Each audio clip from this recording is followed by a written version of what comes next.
Good morning. दिवसाची सुरुवात मी केली मस्त अशा देवपूजेने. ॲक्च्युली सुरुवात नाही, लेटच झाला होता देवपूजा करायला. जेवण वगैरे बनवून झाल्यानंतर केली मी, कारण मला निवांत देवपूजा करायची होती. कारण 2-4 दिवस झालं मी देवपूजा केली नव्हती, मला पिरियड्स होते. सो त्यामुळे मग मी म्हटलं की निवांतच करूयात. मग सगळा देवारा स्वच्छ केला, छान अशी देवपूजा केली आणि खूप छान वाटत होतं, कारण मी खूप दिवसानंतर देवपूजा करत होती, म्हणजे 4-5 दिवसानंतर. त्यामुळे छान वाटत होतं. आणि मी हे तुळशी वृंदावन ना मी नुकतंच घेतलं आहे मार्केटमधून, जे मला खूप जास्त आवडलं. छान वाटतं आहे ना. त्यानंतर मी लंच केला. दुपारी लंचमध्ये होतं पालक पनीर, चपाती आणि थोडीशी शेव.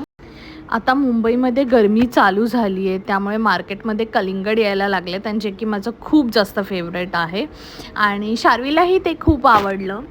त्यामुळे आम्ही जेवणानंतर कलिंगड खाल्लं आणि संध्याकाळी मी मस्त असं चहा एन्जॉय केला. बाहेर बसली होती आणि आम्ही ना पालक आणि कोथिंबीर वगैरे पण लावली आहे छोट्याशा कुंड्यांमध्ये, जे खूप छान वाटतं. त्या दिवशी माकडांनी ते जरासं, आमच्या इथे माकडं येतात, तर त्यांनी जरासं कुंडी खाली पाडली, ते जरा खराब झालं आहे. बट एनिवेज ठीक आहे. संध्याकाळी मी थोडंसं सामान मागवलं होतं फ्लिपकार्टवरून आणि भाजी संपली होती, त्यामुळे मी विचार करत होते की काय बनवू. फक्त चपात्याच होत्या, त्यामुळे मग मी चपाती होती तर ठरवलं, पनीर पण होतं घरामध्ये, मग पनीर रोल बनवूया. तर मी तव्यावरती चटणी मीठ टाकून थोडंसं पनीर फ्राय करून घेतलं आणि कांदा चिरून घेतला असा उभा उभा, टोमॅटो घेतलं आणि लेटस घेतलं आणि हे सगळं एकत्र एका बोलमध्ये टाकलं.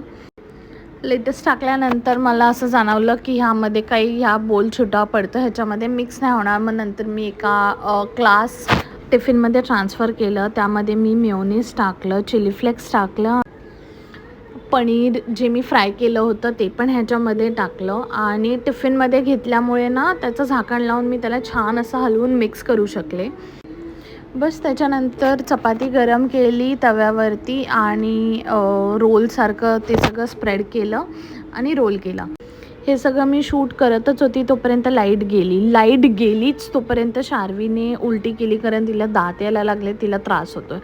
त्यामुळे ती इतकी रडायला लागली की त्याच्यानंतर मी काहीच शूट नाही केलं. सो असा होता आमचा दिवस.